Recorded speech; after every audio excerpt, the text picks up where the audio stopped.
ingin mengamalkan hadis Rasulullah Sallallahu Alaihi Wasallam bahwa beliau ketika hujan itu beliau menjamak sholatnya. Nah ini yang membolehkan kita sholat bukan pada waktunya.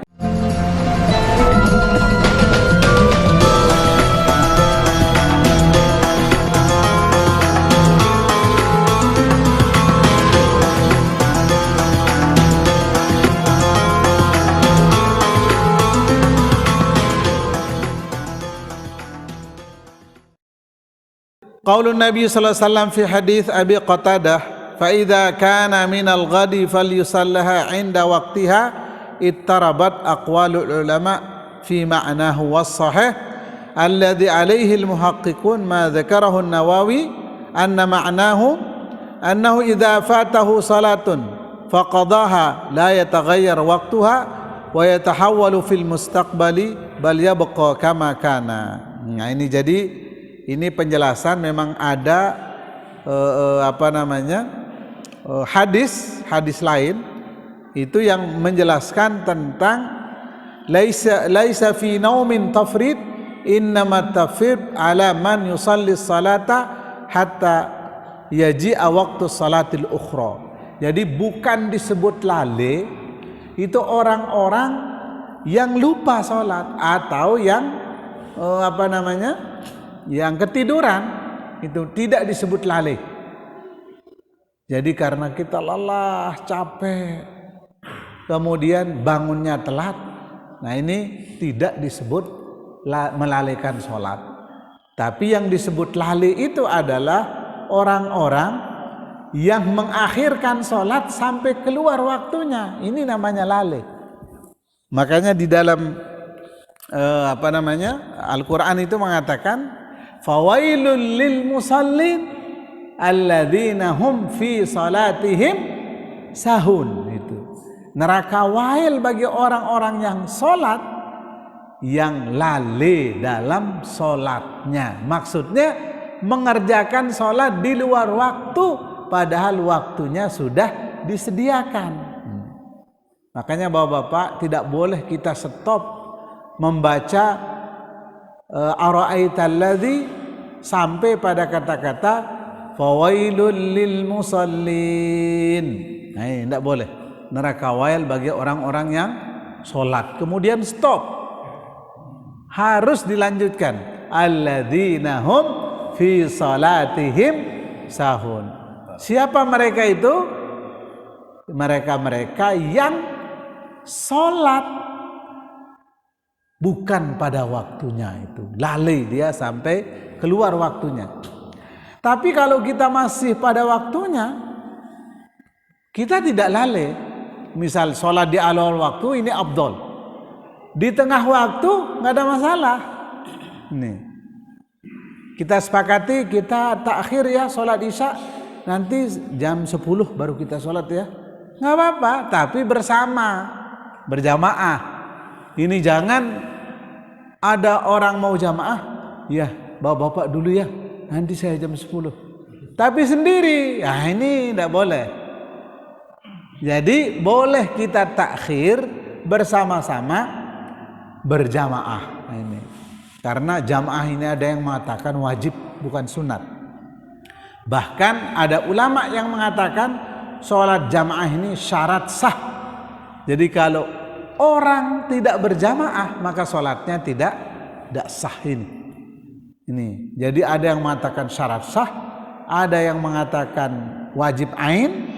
Kalau tidak dikerjakan berdosa, tapi kalau sholat sendiri sah. Kemudian ada juga yang mengatakan fardu kifayah. Kalau sebagian sudah melaksanakan, maka yang tidak sholat di masjid itu sudah diwakili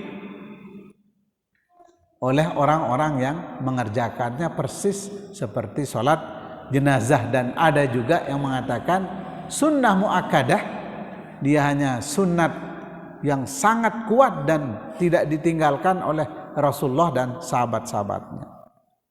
Begitu Bapak-bapak. Kemudian yang ketiga, tadi yang pertama dan kedua an-naum wan nisyan, yang menyebabkan kita boleh tidak sholat pada waktunya. Kemudian yang ketiga adalah al-ikrah. Itu orang-orang dalam ikrah. Apa namanya? Dalam tekanan. Jadi orang dalam tekanan. Awas kalau kamu sholat saya tembak. Nah ini. Berarti boleh kita mengakhirkan waktunya di saat penjaganya sedang makan. Sedang makan, kemudian kita sholat. Bagaimana kalau tidak makan-makan atau makan di situ?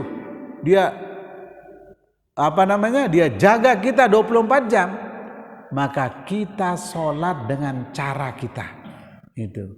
Seukuran dia tidak tahu bahwa kita sedang sholat. Ini. Jadi bisa kita dengan hanya gerakan kepala, gitu. Bisa kita dengan kedipan mata. Yang penting jangan sampai kita tidak sholat. Nah, bahkan orang yang tidak faqidut thaharain, dia berhadas dan tidak berwudu, di saat dia tidak punya wudu, di saat dia tidak bisa pakaiannya kotor semuanya, maka tetap dia harus sholat takriman lil waktu, dia menghormati waktu. Tapi nanti dia harus ulangi lagi sholatnya di saat mendapatkan kain yang bersih, di saat mendapatkan air untuk berwudu. Nah, jadi kalau kita dalam tekanan, maka boleh kita mengakhirkan waktu. Nah, kata para ulama, wa amma idza amkanahu al-ima' bi ra'sihi fatajibu alaihi shalah fil waqti. Tapi kata para ulama, seandainya dia bisa berisyarat, melakukan isyarat dengan kepalanya, maka wajib dia sholat pada waktu itu, sekalipun dia dalam tekanan. Kalau dalam tekanan, mereka hanya tahu gerakan sholat itu, ruku, sujud, itu baru dikatakan sholat menurut mereka para penjaga ini. Kata para ulama, kalau memungkinkan dia berisyarat dengan kepalanya, itu ketika dia ruku, begini, sujud, bawahan. Nah, kalau bisa seperti itu, maka wajib dia laksanakan sholat dengan kondisi itu.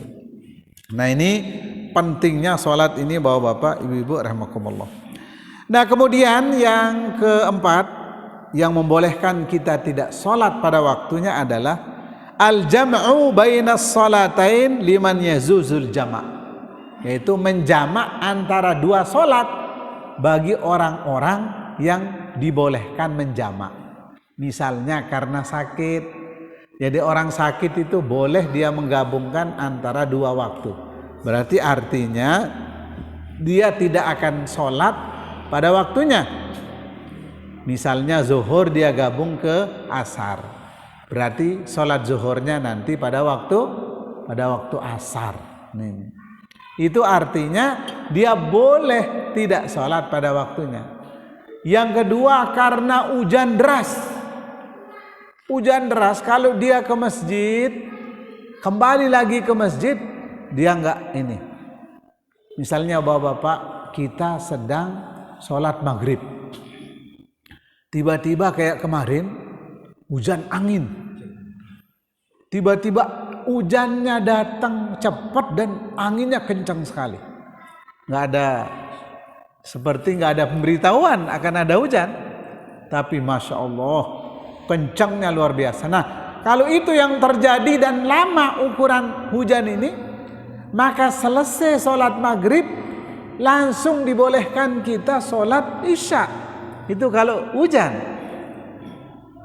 Berarti ini uzur min matarin, karena hujan, maka boleh kita sholat isya langsung.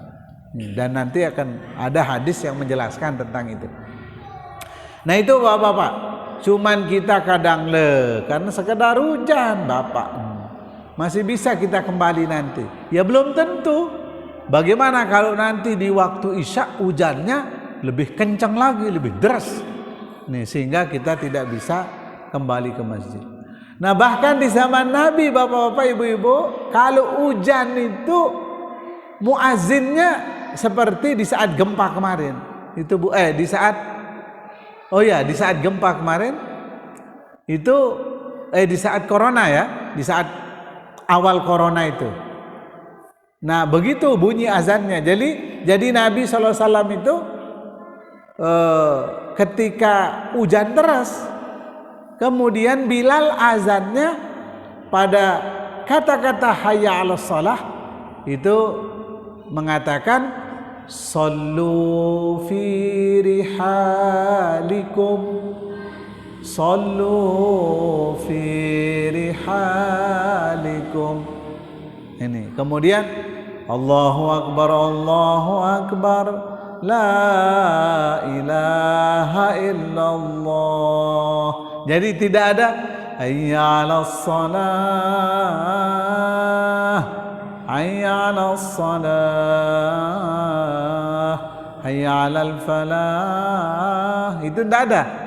Tapi begitu selesai syahadu anna Muhammadar Rasulullah, selesai itu sallu fi rihalikum. Kalau kita bahasakan, silahkan sholat di rumah pada sholat lek balik. Nah, begitulah. Ini perintahnya seperti itu. Kalau dia hujan deras, kita disuruh sholat di rumah berjamaah bersama keluarga. Itu. Nah, itu kita biasakan mengamalkan hadis ini. Kalau memang kondisinya begitu, kita coba, kita amalkan. Tapi kadang karena tidak biasa, masih juga kan rapat balente langan masjid. Bukan itu, bukan rapatnya, tapi kita ingin mengamalkan hadis Rasulullah Sallallahu Alaihi Wasallam bahwa beliau ketika hujan itu beliau menjamak sholatnya. Nah, ini yang membolehkan kita sholat bukan pada waktunya, itu uzur. Kemudian yang kedua, bisa juga karena syiddatul khauf, karena terlalu takut, ya. Takut kalau dia sholat ke masjid itu biasanya disantroni maling misal rumahnya. Kalau dia keluar, hartanya akan diambil. Jadi boleh kita menjamak sholat. Itu karena takut. Bareh, kalau waktu isya di rumah saya itu pasti maling misalnya. Berarti boleh dia jamak di maghrib. Syiddatul khauf, takut. Atau ada binatang buas yang nunggu di situ sehingga dia tidak bisa balik ke masjid, maka boleh dia menjamak sholatnya. Kemudian yang terakhir Bapak-bapak, yang tadi itu syiddatul khauf, ya, karena terlalu takut. Contohnya apa? Bihaitsu la yatamakkan minas shalah biwajhin minal wujuh wala bi qalbihi fala kharaja alaihi naidin idza fatahu alwaqt fi ahadil qaulil ulama li'annahu law shalla hina idin lam yadri ma yaqul wa ma yaf'al la siyama 'inda shiddati munabadzatil adu.